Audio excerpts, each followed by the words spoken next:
Sampai di sini kita jadi paham, ternyata Uwas bukan ulama, dia bukan bagian dari fuqaha atau orang yang faqih, dia hanya seorang penceramah.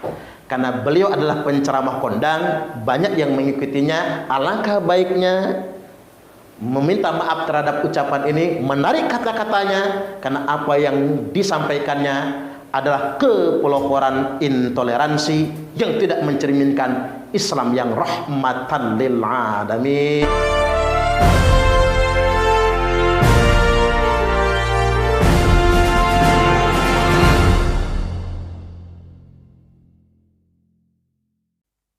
Shalom saudara-saudaraku yang diberkati oleh Tuhan, salam damai sejahtera bagi kita semuanya. Kembali berjumpa dengan saya, Pastor Daud Timotius Tampu Bolon.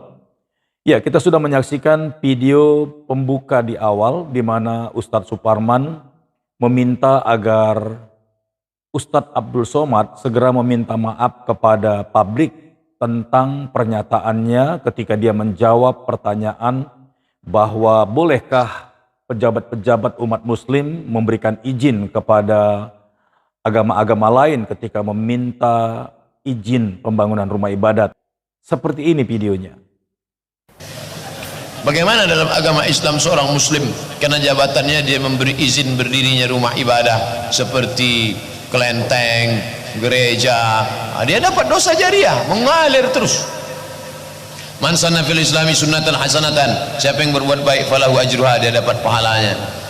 Man sanna fil islami sunnatan sayyi'atan, siapa yang membuat yang tak baik falahu wizruha, dia dapat dosanya. Wa wizru man amila biha, dosa orang yang melakukannya sampai hari kiamat. Setiap berbunyi teng teng, bisa dibelangkung malaikat, teng kelompang, teng kelompang, teng kelompang, teng kelompang. Rasakanlah tuh, rasakan.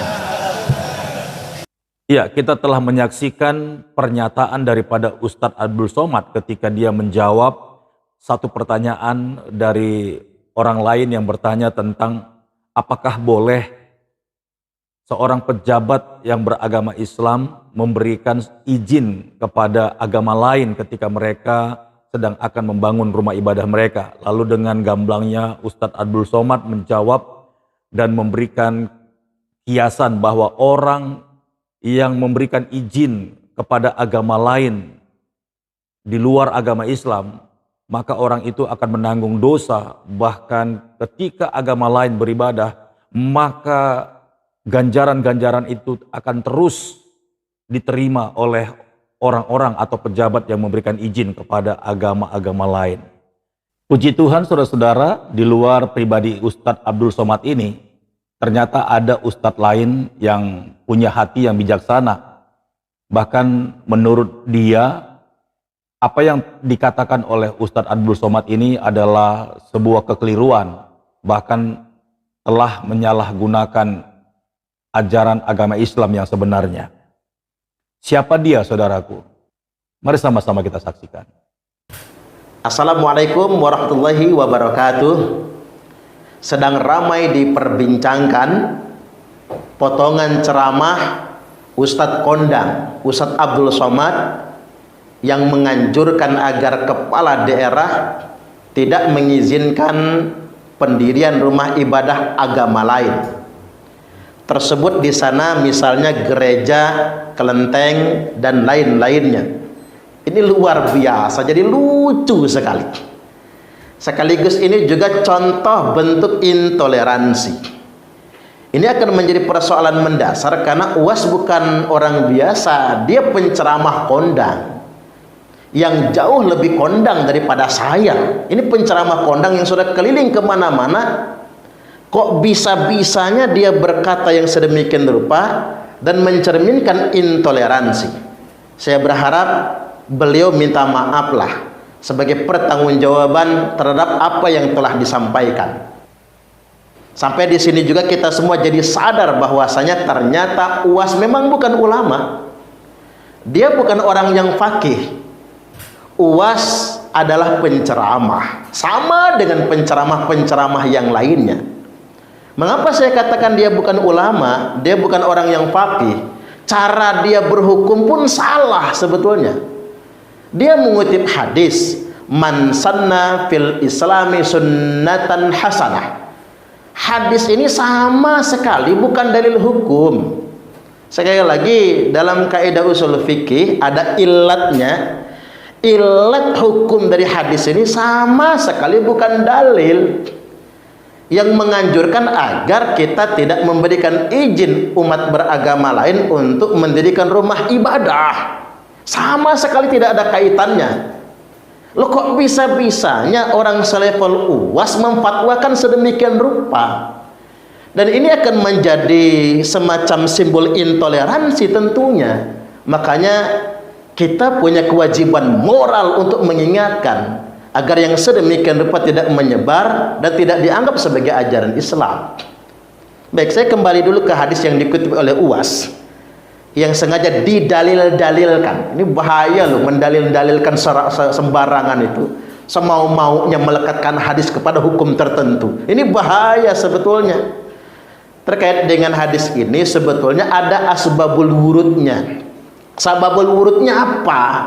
Sababul wurud hadis ini adalah terkait dengan ada orang yang sangat fakir, miskin sekali. Dia kelaparan, hidupnya kesusahan. Maka lantas kemudian Nabi mengingatkan para sahabat, adakah yang mau bersedekah untuk membantu orang ini? Maka ada seorang yang membawa hartanya, satu ikat yang dia susah membawanya saking banyaknya untuk disedekahkan. Melihat satu orang menjadi pelopor mensedekahkan hartanya buat orang fakir ini, yang lain jadi semangat karena terpelopori. Maka mereka pun ikut nyumbang, sehingganya sumbangan berbentuk gunungan banyak sekali. Nah, Nabi sangat gembira menyaksikan para sahabat membantu fakir miskin tersebut. Dan ada satu pelopornya. Maka Nabi SAW kemudian bersabda, man sanna fil islami sunnatan hasanah. Barang siapa yang mempelopori, menjadi pendahulu di dalam Islam ini, sunnatan hasanah, pendahulu perbuatan yang baik, perbuatan yang hasanah, karena lahu ajruha, maka ia dipastikan mendapatkan pahala dari amalnya, dari kepeloporannya, wa ajru man amila biha ba'dah, dan dia juga dapat tambahan dari pahala orang-orang yang ikut serta menyertai perbuatan baiknya tersebut. Iya, kalau mendengar daripada saran ataupun permintaan daripada Ustadz Suparman ini, saudara, saya juga setuju dan senang dengan kebijaksanaannya.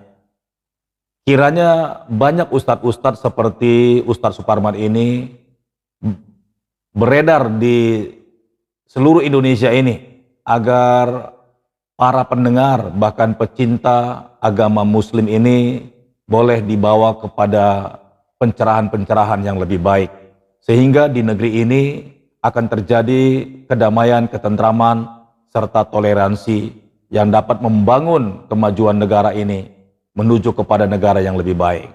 Itulah enaknya jadi pelopor dalam kebaikan. Maka si pelopor akan terus mendapatkan pahala dari orang-orang yang mengikutnya di kemudian hari. Persis, contoh misalnya Kiai kita Romo Hadratus Syekh Kiai Haji Hashim As'ari mendirikan Nahdlatul Ulama yang sebentar lagi usianya 1 abad menurut hitungan kalender Hijriah. Maka beliau mendapatkan pahala dari segala kebaikan yang dikerjakan oleh warga Nahdliyin yang jumlahnya beratus-ratus juta dari masa ke masa, dari waktu ke waktu. Ini maksudnya.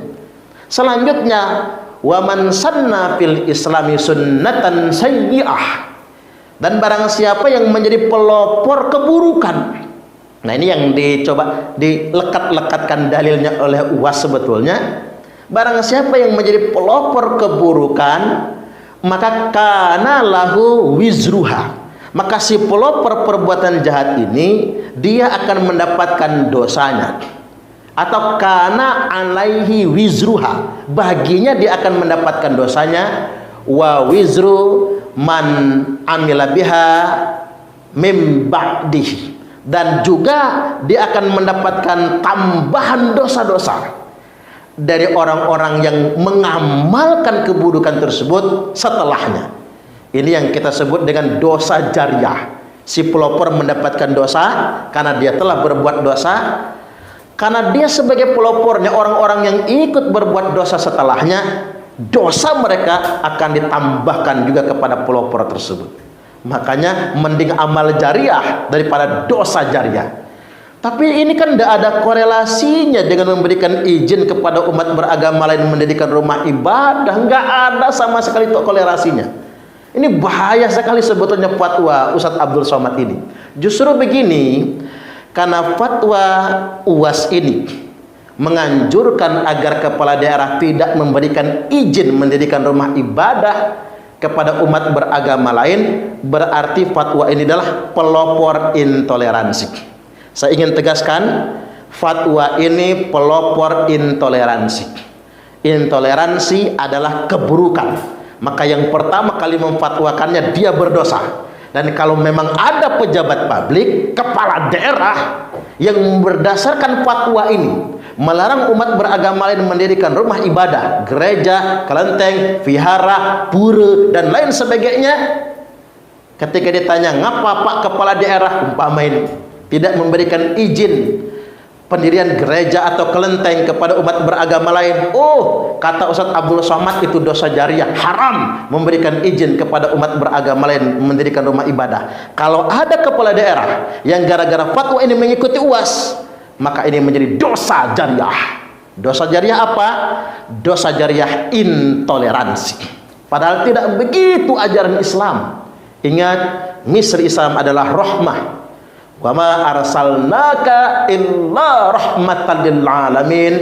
Tidaklah kami mengutus engkau Muhammad kecuali semata-mata agar membawa rahmat untuk semesta alam. Sampai di sini kita jadi paham, ternyata UAS bukan ulama, dia bukan bagian dari fuqaha atau orang yang faqih, dia hanya seorang penceramah. Karena beliau adalah penceramah kondang, banyak yang mengikutinya. Alangkah baiknya meminta maaf terhadap ucapan ini, menarik kata-katanya, karena apa yang disampaikannya adalah kepeloporan intoleransi yang tidak mencerminkan Islam yang rahmatan lil alamin. Wallahul muwaffiq ila aqwamit thariq. Assalamualaikum warahmatullahi wabarakatuh. Baik, saudara-saudaraku diberkati oleh Tuhan, kita sudah mendengarkan semua jawaban daripada Ustadz Suparman kepada Ustadz Abdul Somad. Dan kiranya Ustadz Abdul Somad ketika mendengarkan pernyataan serta permintaan dari Ustadz Suparman ini, Abdul Somad berani untuk minta maaf kepada publik karena jawaban yang telah dia ucapkan itu telah mengundang pertanyaan dari banyak netizen, bahkan menganggap apa yang disampaikan oleh Ustadz Abdul Somad itu adalah ketegasan untuk tetap tidak memberikan izin kepada rumah-rumah ibadah agama lain. Baik, saudara-saudaraku yang diberkati oleh Tuhan, sampai di sini video yang diupload oleh Pastor Daud, dan sampai jumpa di video berikutnya. Tuhan Yesus memberkati. Shalom.